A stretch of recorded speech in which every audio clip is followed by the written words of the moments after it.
Hi అండి, welcome to my channel Shravani spicy kitchen. నేను మీ శ్రావణి. ఇవాళైతే నేను కాకరకాయతో ఉల్లికారం ఎలా చేసుకోవాలో చూపించేస్తాను. అబ్బా, కాకరకాయ తినడమే కష్టం అనుకుంటే మీరు మళ్ళీ అందులో ఉల్లికారం అంటున్నారు కదండి అనుకోకండి.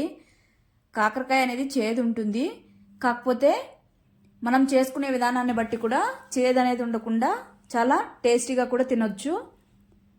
ఇది కూడా చేదైతే ఉండదు, చాలా ఇష్టంగా అయితే తినేస్తారు.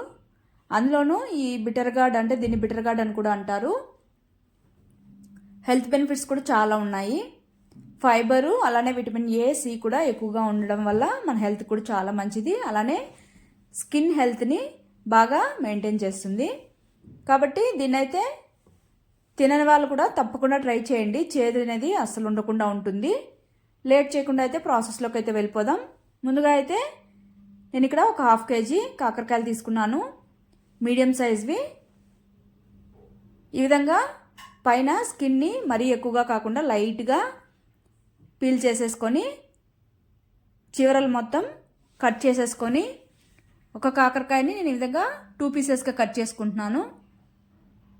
లేదా మీరు రౌండ్గా ముక్కలుగా కట్ చేసేసుకున్నా పర్లేదు. ఈ విధంగా కట్ చేసుకున్న తర్వాత ఇందులోని సీడ్స్ అన్ని తీసి పక్కన పెట్టేసుకోవాలి. అవి కూడా ఈ కర్రీలో వేసేసుకుంటాం, టేస్ట్ కూడా చాలా బాగుంటాయి. ఈ విధంగా మొత్తం తీసేసుకున్న తర్వాత ఒక బౌల్లో వాటర్ తీసుకొని వాష్ చేసేసుకోవాలి. వాష్ చేసుకున్న తర్వాత వాటర్ అన్నీ వంపేసి ఇందులోనే కొద్దిగా సాల్ట్, పసుపు వేసేసుకొని మినిమం అయితే ఒక 1/2 అవర్ అయినా పక్కన పెట్టేసుకోవాలి. ఇందులో చేదు అనేది కొద్దిగా తగ్గుతుంది ఈ స్టేజ్లో ఇలా చేయడం వల్ల. తర్వాత అయితే కడాయి పెట్టుకొని ఆయిల్ వేసుకోవాలి. ఇందులోనే జీలకర్ర అలానే ధనియాలు ఒక స్పూన్ వేసుకోవాలి. తర్వాత ఆనియన్ అనేది ఈ విధంగా పెద్ద పెద్ద ముక్కలుగా కట్ చేసుకొని వేసుకోవాలి. వేసుకున్న తర్వాత మనం వేసుకున్న జీలకర్ర, ధనియాలు, ఆనియన్ కూడా బాగా ఫ్రై అయ్యేంత వరకు కలుపుతూ ఫ్రై చేసుకోవాలి. ఈ స్టేజ్లోనే ఒక 1/2 స్పూన్ సాల్ట్, 1/2 స్పూన్ పసుపు వేసేసుకొని పచ్చివాసన పోయేంత వరకు ఫ్రై చేసేసుకోవాలి. ఆనియన్ అనేది మరీ బ్రౌన్ కలర్ రావాల్సిన అవసరం లేదు, కొద్దిగా మెత్తబడితే సరిపోతుంది. ఇక్కడ ఈ విధంగా ఫ్రై అయిన తర్వాత కొద్దిగా చింతపండు అలానే వెల్లుల్లి కూడా వేసేసుకొని ఒకసారి కలిపేసుకోవాలి. ఇప్పుడైతే స్టవ్ ఆపేసి మొత్తం ఒక ప్లేట్లోకి ట్రాన్స్ఫర్ చేసేసుకోవాలి. ఇదైతే చల్లారాలి కాసేపు. తర్వాత ఇక్కడ చూడండి, కాకరకాయలో నుంచి వాటర్ అంతా ఈ విధంగా వచ్చేసింది. ఇప్పుడు ఈ ముక్కలను అయితే గట్టిగా ఈ విధంగా చేత్తో బాగా ఇందులోని వాటర్ మొత్తం ఈ విధంగా పిండేసుకోవాలి. ఈ విధంగా స్క్వీజ్ చేసేసుకున్న తర్వాత తీసి అన్నీ ఒక ప్లేట్లో పక్కన పెట్టేసుకోవాలి. ఇప్పుడైతే ఇక్కడ మనము విత్తనాలు కూడా తీసుకున్నాం కదా, అవి కూడా తీసి ఒక ప్లేట్లో పక్కన పెట్టేసుకున్నాక అదే కడాయిలో ఇంకొద్దిగా ఆయిల్ వేసుకోవాలి.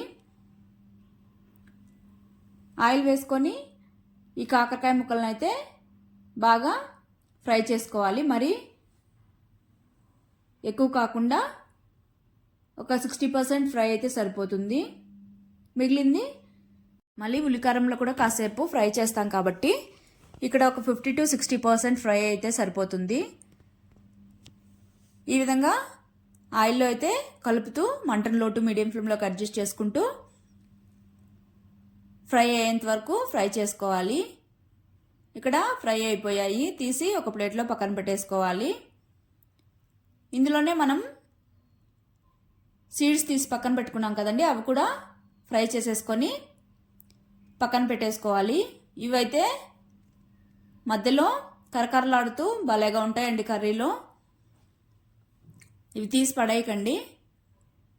ఈ విధంగా అవి కూడా ఫ్రై చేసేసుకొని పక్కన పెట్టేసుకున్న తర్వాత మనం చల్లార్చుకున్న ఆనియన్ కూడా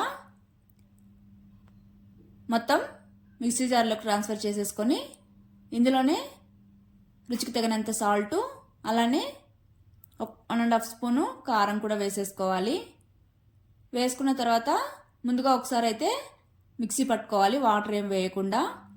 ఈ విధంగా మిక్సీ పట్టుకున్న తర్వాత కొద్దిగా వాటర్ యాడ్ చేసుకొని సాఫ్ట్గా మిక్సీ పట్టేసుకున్న తర్వాత మనం ఫ్రై చేసి పెట్టుకున్న విత్తనాలు కూడా ఇందులోకి వేసేసుకొని ఒక పల్స్ ఇచ్చి మిక్సీ పట్టుకుంటే సరిపోతుంది. జస్ట్ అవి విత్తనాలు అనేవి బ్రేక్ అయితే చాలు. తర్వాత మనం వేయించుకున్న కాకరకాయలు కూడా చల్లారిపోయాయి. ఇప్పుడైతే ఉల్లికారంని ఇందులోకి కొద్దిగా నేను ఇక్కడ చూపిస్తున్నట్టుగా స్టఫ్ చేసుకోవాలి. ఈ విధంగా కాకరకాయలు స్టఫ్ చేసేసుకోవాలి మిగిలినవన్నీ కూడా. ఇదే విధంగా కాకపోయినా మీరు రౌండ్గా చిన్న ముక్కలుగా కట్ చేసుకున్నా పర్లేదు, మొత్తం ఉల్లికారం వేసేసుకొని ఫ్రై చేసేసుకోవచ్చు, ఎలా చేసుకున్నా పర్లేదు. స్టఫ్ చేసుకున్న తర్వాత మిగిలిన ఉల్లికారంని అలానే పక్కన పెట్టేసుకొని ఇప్పుడైతే కడాయి పెట్టుకొని ఆల్రెడీ మనము ఆయిల్ అనేది కాకరకాయలు ఫ్రై చేసుకున్నాం కదా, అదే ఆయిల్లోనే కొద్దిగా ఆవాలు, అలానే జీలకర్ర, కొద్దిగా మినపప్పు, శనగపప్పు, కరివేపాకు వేసేసుకొని మంటనైతే లో ఫ్లేమ్లో పెట్టుకొని ఈ పప్పులనైతే బాగా దోరగా వేయించుకోవాలి. ఈ పప్పులు అనేవి మధ్యలో కలుపుకొని అన్నంలో తింటుంటే భలేగా ఉంటాయండి. వద్దనుకున్న వాళ్ళైతే స్కిప్ చేయొచ్చు. తర్వాత మనం స్టఫ్ చేసుకున్న కాకరకాయ ముక్కలు కూడా వేసేసుకొని ఇందులోకే మిగిలిన ఉల్లికారం కూడా వేసేసుకొని మంటనైతే సిమ్లో మాత్రమే పెట్టుకోవాలి. మొత్తం ఉల్లికారం అలానే కాకరకాయ ముక్కలకు పట్టేలాగా ఈ విధంగా కలుపుకుంటూ మూత పెట్టుకొని మధ్యలో కలుపుకుంటూనే ఉండాలి, లేదంటే అడుగంటేస్తుంది. ఇక్కడ వాటర్ కూడా ఏమి వేయడం లేదు కాబట్టి ఈ విధంగా కలుపుకుంటూ ఓ 5 మినిట్స్ కుక్ చేసేసుకున్న తర్వాత ఇందులోకైతే ఇప్పుడు కొద్దిగా వాటర్ అనేవి యాడ్ చేసుకోవాలి.